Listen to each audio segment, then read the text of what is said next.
Now, if we say that it's for breakfast, that You can make like a 3-layer cake. You probably can't eat that either. No. You can eat that. if we say there really shouldn't be such a thing as building. Is he the one that the thing with the handkerchief? No, that's Rabbi Ginglas. Oh. Was Rabbi They Hirschfeld say, also from Rabbi Montreal? Hirschfeld, yeah, Rabbi Hirschfeld was the chief rabbi of Montreal. Oh, he was a chief rabbi. But he knew the whole Gemara by heart. He was like He was the Lubavitcher? No, but he would come to the Lubavitch Yeshiva and he would give a share once a week. Oh, really? Oh. So, if it's for breakfast, is it before breakfast or after breakfast? We're talking about the animal. For sure that's going to help. Kasama, that would be like a medicine. That would help like a medicine if it's before, because there's nothing in the stomach, it would really work. But what about if it's after breakfast? Would it work then? Is it before he drinks or after he drinks? If it's koydem shtiya vadi malila, sorry, that would help the way barley helps. They would eat barley before. I'm not sure what the reference is to. But la'achar shtiya mai. What about if barley is fed to animals before it drinks? And then, what does that help? Okay, I don't know. But after it drinks, would it work as a medicine? Kosher or mutter? Is it tied up or is it untied? If it's mutter, then vademal. It's talking about the animal here, right? The animal is untied, because then when it eats, it's going to be more comfortable, and there's other factors in the medicine make it more relaxed that it should be able to heal. Kosher mai. What happens if it's tied up? Will it still work? Levadayim chavera. If it eats it alone, or is it eating it, or is it together with its friends? If it's together with its friends, then it could help. So im chavera vadim alalei. Together with friends, it could get better quicker. But levadimai. But let's say it's alone. Someone said that some of these medicines, these herbal medicines, they're used with they're soaked in alcohol, and what's it called when they soak the herbs in Tincture? The tincture. So people claim that it really helps them. So this guy says, yeah, it helps because being happy is very important in the healing process. And when you have the alcohol, it makes you happy. So that. That's great. So be'ir basada, if it's in the city or in the field. So in the city, what's an animal doing in the city? It's not going to recover over there. But if it's in the field, basada vade malila, that would help. Be'ir mai, what about if it's in the city? Boy Ravashi, imtim tzleim basada, if you say that it's in the field, and that's what works, that when it eats the medicine over there, so gina smuchalir. Let's say it's in a botanical gardens. It's in the city, but it's not really in the city. It's a garden that's next to the city. So does that work also? Is that considered like you're in the field? It's a fake. Okay, teku. We don't have an answer to that. Rabbi Chanina ben Tignas Eimer, he said that you have to check it 3 times during the 80 days. Amar Rav Nachman bar Yitzchak b'vad shivim shalosha. You have to divide these 80 days into 3, which is 26, and then the 27th.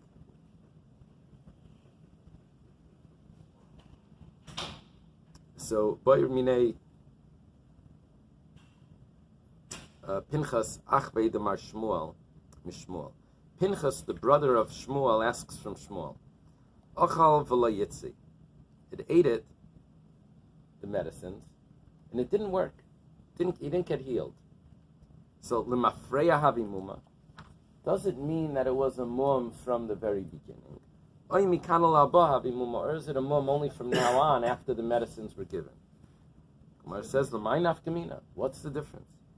L'mimal b'pidyaina. Does he become, if he used the pidyon, we're not talking about a bechor, because a bechor doesn't need to be redeemed. But let's say an animal that that does need to be redeemed, a different animal, a different sacrifice, that has this mum, and now you've redeemed it. but you didn't check to see with the medicines if it's really a mum. You wait the 80 days and you see it was a mum. But you've already used the pidyon money. So if it was a mum from back then, that means that the holiness of the sacrifice has gone on to the money. You've already used the money. That means you've used holy money. You were over on Me'ilah. But if you say that that money wasn't in exchange for the sacrifice because it wasn't really a mum till after the 80 days. After the 80 days, it becomes that money was nothing. So then you didn't violate the rule of Me'ilah of using sanctified money for personal use. If we say that the mum goes back to the original when it got it, this chavarva, this chorva or whatever, the spots in the eye or the water in the eye, then it would be me'ilah because the sanctity went off the animal and went on to the money. But if it's only after the medicines are given, havi muma, that's what, then loy moil, then it wouldn't be a mum. So what's the din? So Kari Shmuel says about his brother. What's the vowels here? Pischem bazazu. Pischem bazazu means the lame are able to take from the spoils. Even the lame can take from the spoils, which means that he's saying that you've stumped the rabbi even though you're ignorant. That's what he's saying. Even though he's telling about his brother, even though you're unlearned, but you're lame. He's calling him lame, but you're able to come up with a question that I don't know the answer to. Shmuel's saying.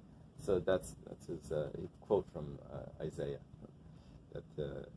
That after the battle or whatever, it's going to be, the spoils will be there, that even the lame will be able to come and take from the spoil. It's cute. Okay. Is Mar Shmuel or is Mar Shmuel someone else? Do I now know Shmuel's brother? That Shmuel's brother is Pinchas? The brother of Mar Shmuel. I think it's Shmuel. I think it's Shmuel. Okay. The Mishnah now says, if there's a piercing in the nose, the shenifkam, this people do. Shenifkam, or if it's bruised, the shenistak, or if it's split. Safamai shenikva, shenifkama, or shenistika, or in the lip, it's pierced, bruised, or split. Depends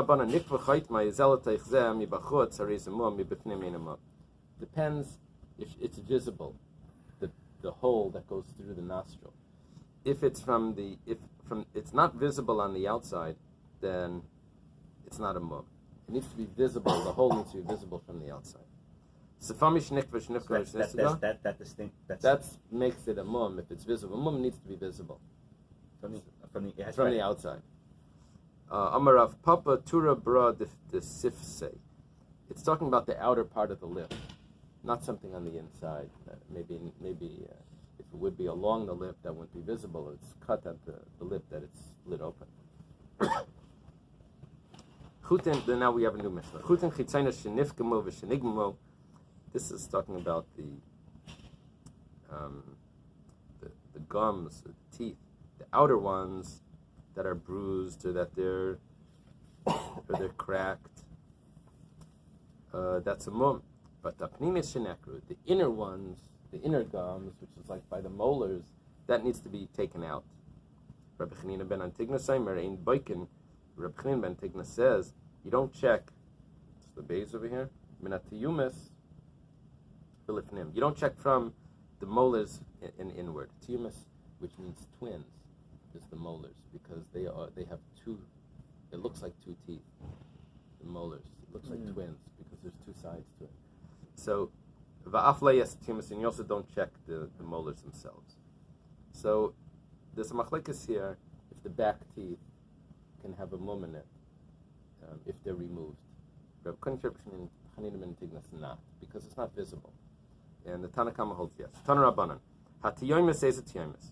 The twins, what the molars, what are the molars? Minatiyomis v'lefnim, from the molars and inward, but tiyomis asmak lefnim, and the molars themselves are considered inside. That means that the molars that Rabbi Chanina ben Tignas is saying, if they're removed, You can't slaughter the animal by saying that, oh yes, there's a mum here. Rabbi Yeshua ben Kefusai, he says, the second opinion, Rabbi Yeshua says, in the second opinion, the Brisa, he says that you can only shecht on if there's a problem with the outer teeth.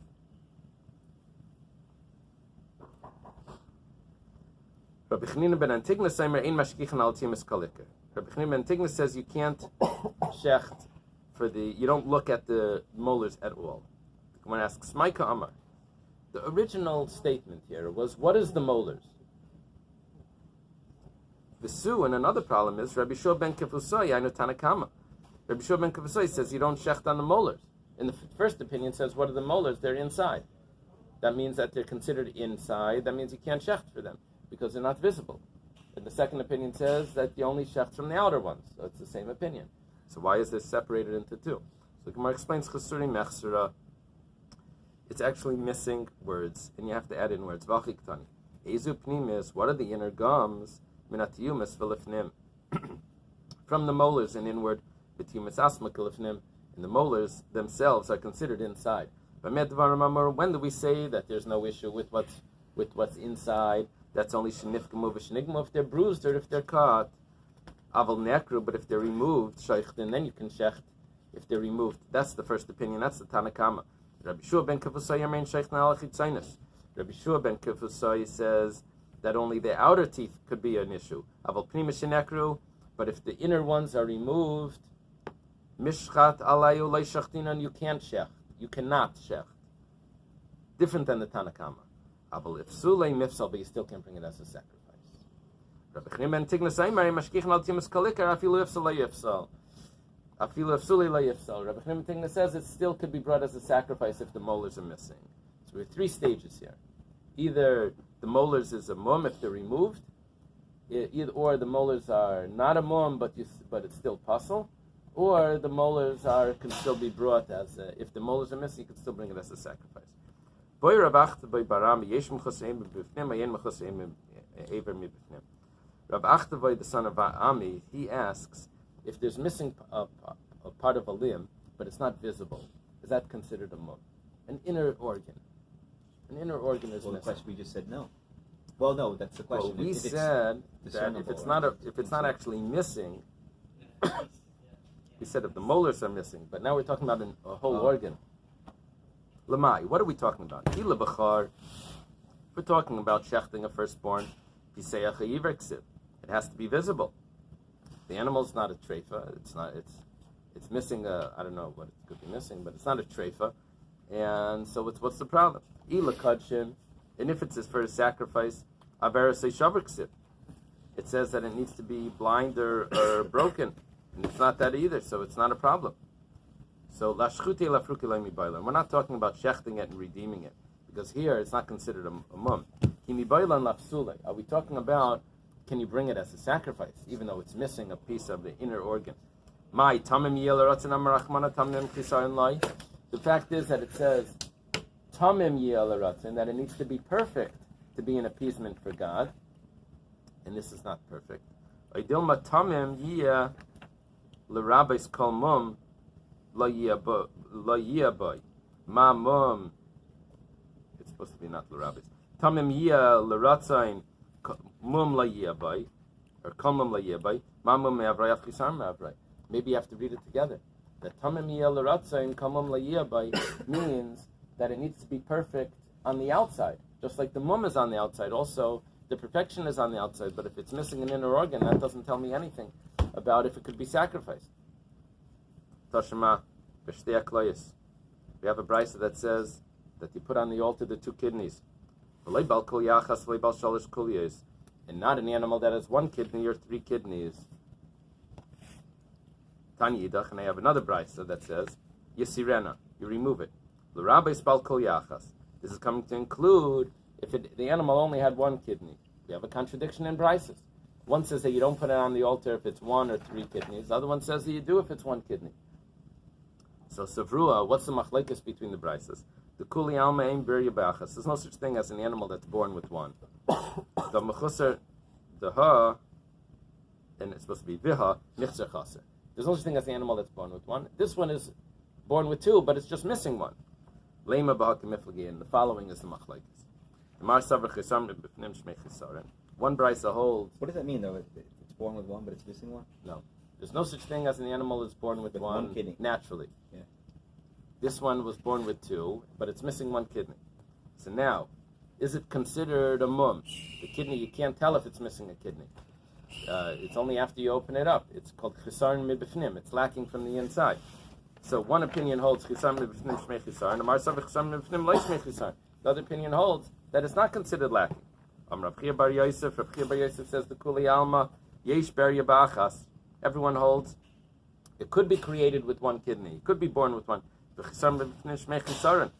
But if it's lacking on the inside, it's considered missing. But like Kashan over here, what we're talking about, they're not arguing. One was created with one, and one was created with two, but it's missing. Gemara says it's impossible to learn it like that. Because it has to be comparable to three. And it's impossible that it got a third one afterwards. It had to be born with three. So, the case where it's not kosher is also when it was born like that. So you can't say that there's no machlekes. It was born with one and it's still not kosher to be brought. And kamiflagi. Here with arguing about if it could be born with just one. One says it could be born with one, the other one says it can't be born with one. I guess we'll stop here. Okay. So we should be holding by the end of third. We should have been over here on this Mishnah. Okay. By Amud Beis. We should have been on Amud Beis.